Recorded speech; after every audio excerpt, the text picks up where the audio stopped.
Good morning, everyone, and thank you for attending the second of 3 GHY CARM open mic sessions. I'm Maria, the marketing manager at GHY, and I will be moderating the session today. So we've allocated 30 minutes today and tomorrow morning for open mic sessions. This session is dedicated entirely to your questions.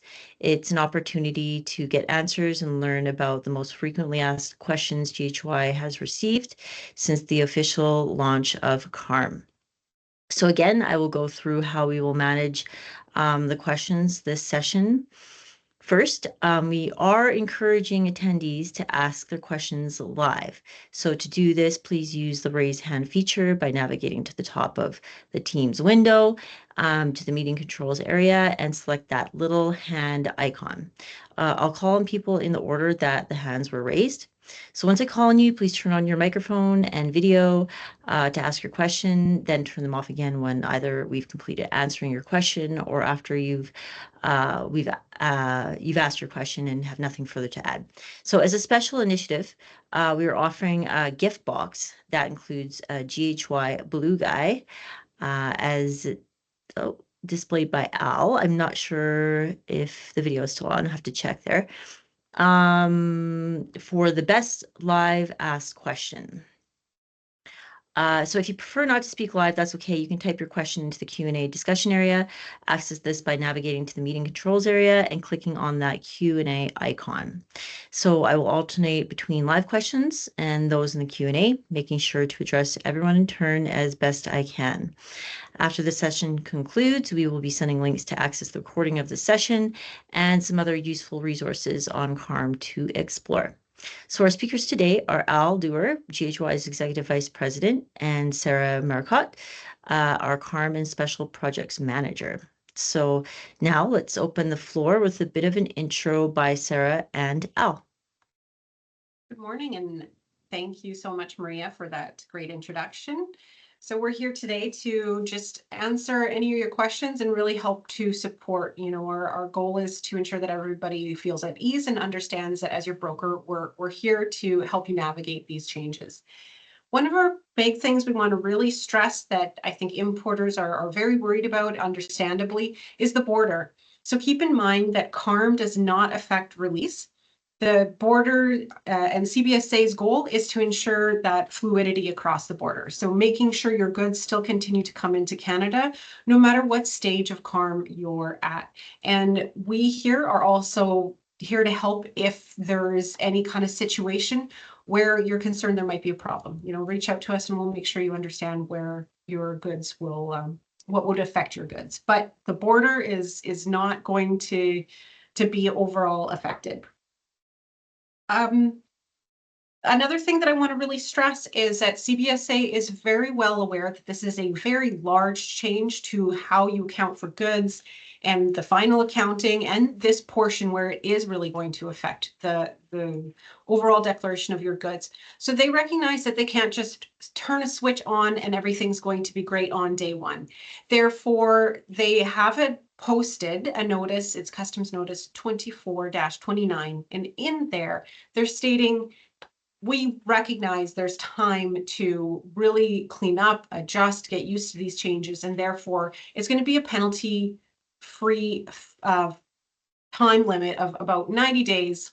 Could be extended, but that's what they've provided at this time, is that we have 90 days to really assist each other in ensuring proper accounting of your accounts and reconciliation. Some of you may recognize there's things going on with your account that you weren't aware of, and it's giving that opportunity to really clean that up.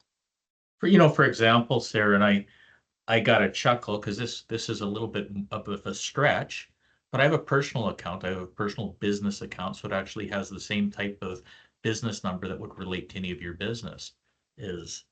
And I do maybe 4 or 5 shipments using that number a year, usually just for buying Christmas or birthday gifts. And when I looked at my personal account on the day the CARM portal opened, it showed that I owed $10, but it also showed, because that's my standard gift probably as far as GST goes, but it also showed that my last payment was $2.9 million.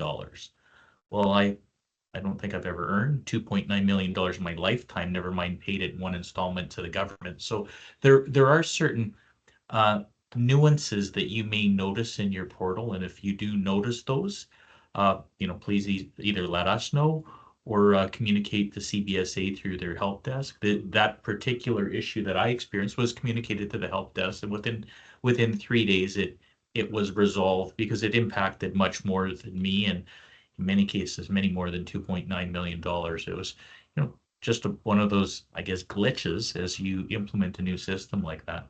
So Sarah and I were certainly prepared to dialogue on any of the other glitches that are being noticed. From a GHY standpoint, our goal has been, so if you happen to be a GHY client, whatever you were doing before CARM, we're carrying that through into CARM until otherwise told or negotiated differently.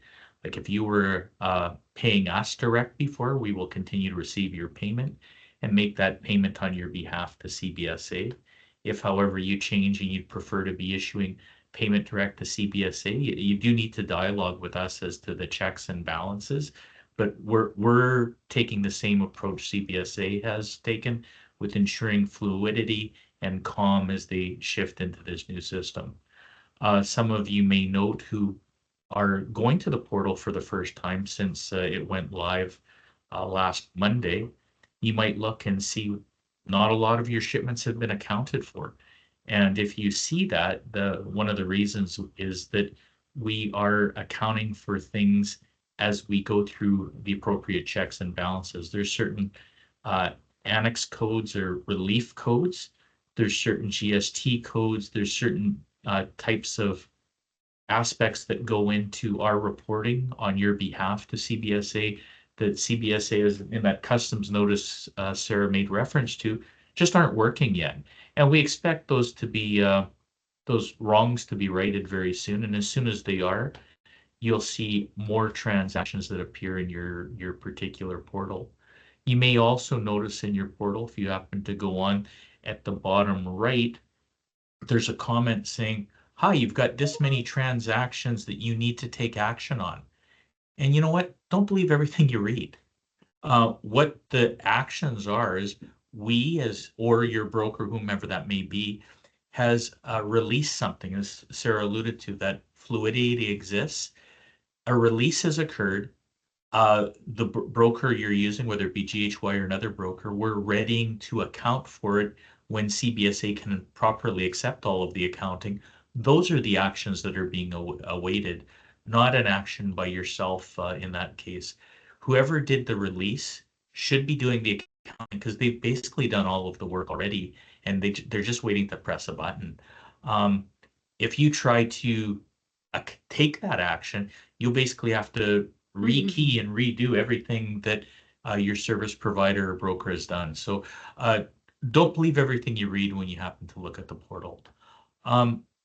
Yeah, I think a big thing is just understanding that overall, like Al said, really, you've got this portal, you're registered, you're on the portal. If you're not, definitely come to us. But and most of the things are staying the same. We're still here to support all those needs and take care of those items. So if you're seeing something that seems abnormal and you aren't really sure where to go from there, then our team is here to support that and make sure that we can help you to understand any of those changes. But we'll declare your shipments. That's not going to change. You don't have to go in and start learning a whole new process. Another thing I wanted to point out that some of you may have seen, and we did send out a communication today, is that CBSA has started to post monthly notifications on your security requirement. So because come April 2025, you are going to need to have security posted. They wanted to start now. They want to let you know, hey, this is something that you're going to have to do, but it's not happening tomorrow. It doesn't mean that your goods are going to be held. You have time, and GHY is here to assist. So for anyone who does use GHY, if you haven't yet indicated to us how you want that security to be handled, we're here to help. We'll talk you through what your options are. We'll talk you through how to get moving forward with it. But the big thing here is note that you are not going to have any delays at the border. Again, your goods will continue to flow through the border, and we can still final account for your goods. This process will take effect April 2025 because CBSA recognizes that they can't turn on the switch day one, and they're not expecting you to obtain a bond day one. And as a matter of fact, as Sarah alluded to that, you can't even currently work with any surety provider or broker in order to electronically set things on the portal because the government hasn't um, opened up those APIs as yet. We expect they should be opening any day now, but currently that doesn't exist. We find it a little bit, or maybe I should say I do, I shouldn't speak on behalf of anybody other than myself, but I find it a bit absurd that the government would provide 180 days of grace as far as this transition period, and then provide a notification to say that, oh, by the way, you will owe this type of security to have posted come April. It's kind of like opening up a parking lot and saying, you know what, there will be a charge if you park there. And here's what the charge will be. We just want to tell you about it, but you don't have to pay as yet. So there's a lot of mixed messaging, and I think some of that is just because it's a new system and they're wanting to share awareness, assist with the education, but know, as Sarah alluded to, there's options. The border is fluid. We've got your back. If there's any specific question along that line, contact GHY or the service provider you happen to be using because there's a lot of work that's happening across the entire industry. Are we seeing any questions coming in as yet, Maria, in specific to, because this is all about answering questions as to the specific needs of the people that are jumping on right now. Regrettably, Sarah and I are living almost nothing but CARM right now. I'm sure all of you are trying to run your business, and this is just a filler as to, okay, I have this specific question. We're happy to answer those. Right now, sometimes it feels like we're getting more questions. Well, we are getting more questions than there is answers, and at least CBSA and other industry associations are providing insights to that, and we're up to date with those are. So happy to share that with you, and we will make sure as part of the recording response that has occurred here that we share what's the latest and greatest. And you know what? It's changing every day. Absolutely. Yeah, it looks like we've got one that's coming from Alexandria. So what type of reporting will the importer be able to extract from CARM? So that's a really great question, and there's two different areas where you can thank you, where you can find the recording or reporting areas. So one of them is through your financial information. You've got a section there. If you click on that tab, you've got transactional history. In transactional history, you're able to change through your dates and ranges to kind of see and solidify what you're looking for, and then you can run a CSV report. The amount of data in there is limited because it's closer related to your daily notice or just transactional history, and will provide limited data. So when Sarah says limited data, I think we want to pause for a second to acknowledge that CARM is an accounting system versus the release system that we talked about before. So whichever broker you happen to be using, accessing their portals will give information in relation to your unique SKUs, your countries of origins, your duty rates. All of those things will be apparent through a broker portal like GHY or many of our competitors. The CARM portal doesn't show things like product SKU. It's more of an accounting thing. Imagine if I was to go to Winners and buy something for my wife, like she would see I went to Winners on my Visa statement, like the CARM statement, but she wouldn't see what I bought her. So you should be looking at your broker's data if you want to dive deeper. But if you're looking for accounting data, the type of reporting you can get from the CARM extract is what would exist there, as Sarah alluded. Yeah, so if your concern is, I'm noticing I have $200 credit, but I have no idea what this is for, that can kind of help you to run through, take a look at what payments have been made, what's been paid versus what might be outstanding. So it's a great report if it's just some reconciliation that you're looking for. Their other area is there is a spot in declarations where there's reporting that you can request from CBSA.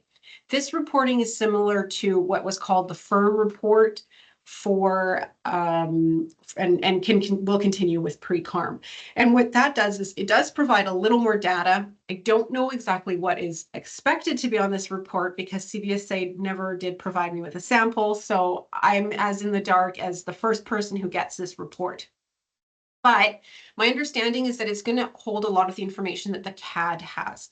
So whatever information the broker has to put on the CAD should be on this What's a report. CAD, Sarah? What is a CAD? It's a good question. A CAD replaces your B3, which is a cut. Wow, I can't talk. Sorry. A commercial accounting declaration. And it's really just the form that you're providing the information, or we as your broker are providing the information to CBSA on what your goods are, what you're declaring. And again, kind of goes back into what Al was talking about with, where you might have GST codes for exemptions or any of those things. Those are kind of declared through that process. So that's the other area you can go and you can request. I do not know the length of time it will take. I do not believe you'll get anything quick at this point. I think CBSA is much more concerned on ensuring the more necessary items are being handled right now. But And we see another question here that shows, do we need to enroll in a CBSA program? And the answer is yes. And you do have to enroll in at least one program. There may be more, but you will have to enroll in what's called the Release Prior to Payment program. And that involves posting security, and everything about CARM is about options. You have two options. One, you can post 100% of your highest month of security using cash, or like you put it on your credit card, but it keeps that almost like a damage deposit whether you check into a hotel or Airbnb, it keeps that amount until after you're done using wherever you happen to be. So in the case of the CARM client portal, it would keep it for basically forever as long as you're an importer. Or you could post 50% of your highest month using a written security agreement that is normally going to be a bond. And so the least amount of bond you can get is $5,000, and the most amount is 10 million.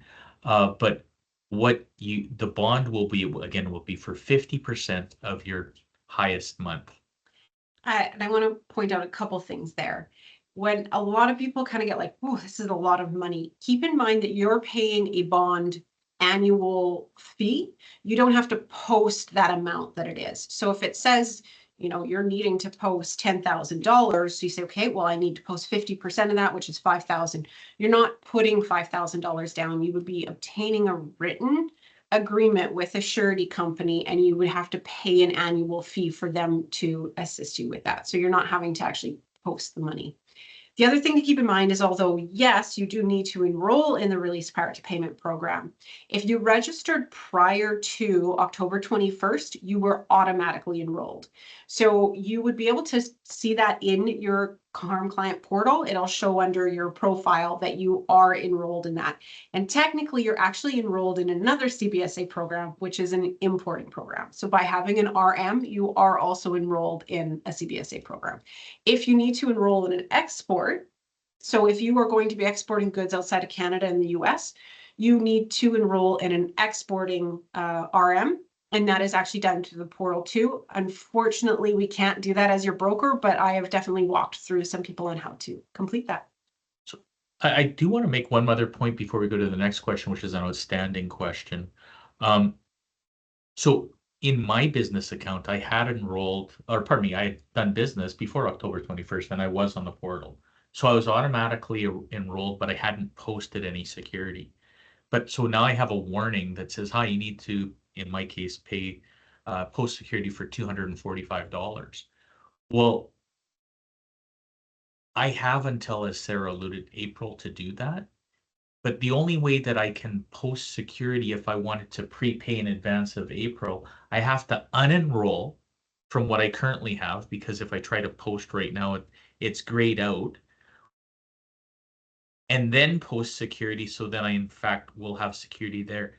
We believe that maybe for those people that want to try to do that as well as I did the other day, we believe that may be a system glitch, because we're told that you should be able to post as much security as you want or as often as you want.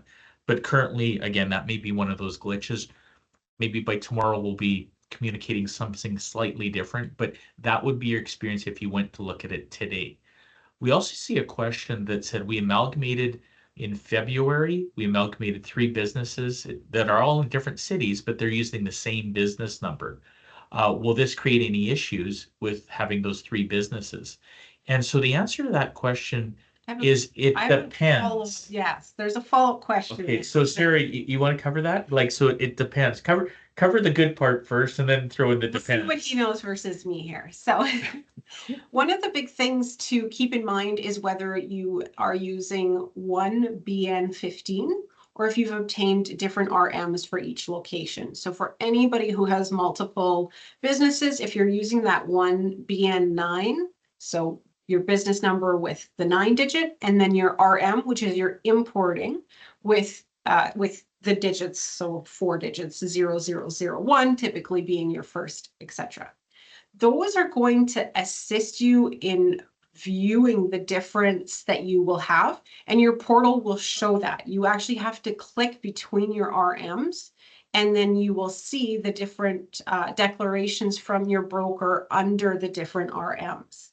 Now, if you only have one, everything is then declared under the one RM. Regardless of what, like, they could be located all over Canada. Like, if it's one RM 0001, no issue, you're set, one security posting, everything's done. Yeah. However, as Sarah alluded to, each of these divisions have a different RM that they're using, then you would have to be posting security that relates to each of the RMs, and that would be how you would be working with your surety company or broker and getting things set up. Yeah, so you can still have only one bond if you would like, but the bond needs to be a pretty high value because it has to cover the minimum of each of the RMs. So in those situations, I definitely recommend when you're looking at what you're going to post for security, talk to your broker, and they can work with you through the surety company, or if you have your surety company that you're working with directly, you can also have that discussion with them. But there's just different things that you have to keep in mind, whether you have the one account or, say in that scenario, the 3, and just how you ensure to navigate those properly. And we've got our next question that I'm going to try to answer succinctly, but I hope it covers the essence. And if not, that I would ask the person to re-ask the question. And the question says, is there any change on the American exporter reports, or do they carry on as previous? I would suggest it just carries on as previous, in that CARM is an importing accounting system. So if you're an importer of record, that's impacting you from a CARM standpoint. If it's an exporter report, and particularly an American exporter report, I don't see how it's relevant into CARM. Yeah, and I don't know if this is pertaining directly to CERS, because that would be if you're declaring goods that are going outside of the US as well, but that CERS system is still in place and is still used for the declaration of your exports. And that's kind of where I say, if you don't already have an RM for exporting, you would apply for one. But most people who have already been using the CERS program, they already have their RM in place and they are good. This next question is a really good question, and hopefully we can answer without too much confusion here. So our bond company has asked that we log into the CCP and file the FSA, so the Financial Security Agreement, using the bond number that was assigned to us as the first step for RPP. So where do we do this in the portal? Now, I want to be very clear in explaining this portion of the portal. There is the ability for you to go and apply for a bond through the portal. And we're talking non-cash, so a written security. In this case, you can only do this if you've already gotten this step done with your company. If you go in and you just apply for this willy-nilly, it's just going to sit there forever, and you're thinking, hey, I've applied for a bond, but it's not going anywhere. So your bond company is going to pull the information from the CBSA site. But I can comfortably say, looking at who has asked this question, I know they have a bond. Yeah. So in in this this- case, right, it's a so- little different. so- Now you've already worked with your surety company. So you want to go to the financial security section. And on there, when you scroll down, there's a bond list. In that bond list, you're going to see an apply for a new bond. Ensure you're on the non-cash tab, which you should be because it always starts on that one. And then you just put in the information. It's a pretty straightforward. It asks you for the bond number. It asks you for, I think, the amount. And then you just fill that out and you submit. And then tell your company that you've completed it so they can then pull that data. And I'm inclined to think, again, for the person who's asked it, because you have a bond, I believe you will see that it's already there, because most bonds that had previously existed did get ported over. But we'll happily take this call offline if you want us to walk you through what it looks like in a portal. That's a great point. So keep in mind that if you already have a bond in place, you had one prior to, and it's then was a paper bond. So if this is not applying for a new electronic bond, but you've already had it, then it should be noted there. And CBSA, if it isn't, CBSA should be, because their goal was to take all paper bonds and import them into the portal. They will remain what we consider a paper bond, and any changes are done through that process, but they will be noted there. So that case is for brand new electronic bonds only. Want to go with the next one, Sarah? I noticed that the transaction list on our October SOA in CARM only shows transactions up to October 4th. However, the current period debt is closer to what we have on our statement from GHY. Will the transactions in the CARM update and backdate to the mark, or to match the SOA? So this is going into what Al had kind of started talking to at the beginning, and how it may show that you have a lot of CAD. But let's start view. first by saying yes. Now go ahead. CAD view or CAD past due. So that is accurate. The October 4th is the day that the legacy CBSA system was shut down. And that is the last day that we as your broker were able to file any entries under the pre-CARM type environment. So we submitted everything, and that is what you're seeing. October 21st is when CARM went live, and it was like Y2K, I think. Nothing bad majorly happened. We survived it. We're up and we're running. But we are working with CBSA and with our software providers to ensure that we're submitting in a controlled environment, to ensure that you don't end up with something unexpected on your account that shouldn't have been there. So you're not seeing them because they haven't yet been filed. Your SOA will not update. You will see them on next month's. There you go. Thank you. All right. So we've got a couple We have minutes 2 left here. minutes and nobody, come on, one voice, one voice. Live question. Has anybody gone and checked out the Blue Guy's page? He has been all around the world. You got to go and you've got to go and check him out. And maybe if you get a Blue Guy, you can bring him somewhere around the world and get him pinned on that page. But we're only offering a Blue Guy for a voice question. We're not offering a trip. We're not for Unless I get the trip. Very true. Yeah, we'll give the audience another minute here to send a question through or ask a question live. But I'll just quickly show the audience. Thank you for doing that, Marie. That was a nice touch. We didn't do this yesterday, but it's a nice touch to us when we were talking on a topic that you see it's noted and covered in our website, because we are trying to capture the types of questions or the things of interest relating to CARM, or for that matter, anything relating to trade on our website. So thanks for doing that while we were talking. Much appreciated. Yeah, absolutely. Yeah, it's good to show the audience that we've got a whole CARM guide on our website. And on behalf of all of in trade, as we're waiting to see something else come up, I'm sure I could speak on behalf of all brokers and everybody in the trade community. We appreciate not only your business, but your patience as we work through what has been a very challenging transition, and we anticipate the challenges will continue for probably at least the transition period that will be running through till April in the case of bonds, but certainly December in the case of just trying to stabilize systems. Yeah, it's going to take time. There are glitches, but we're pretty impressed with the overall, it went through, and we will work through the glitches together, and GHY is here to support you if you see anything that seems to be going on. And that website that Maria had up there, lots of great links. Maria works really hard on ensuring that that information is posted and as clear as possible for you. So take a look at that. And I am also always here to answer any questions if you need. I'll let you wrap things up, Maria. It looks like we're done.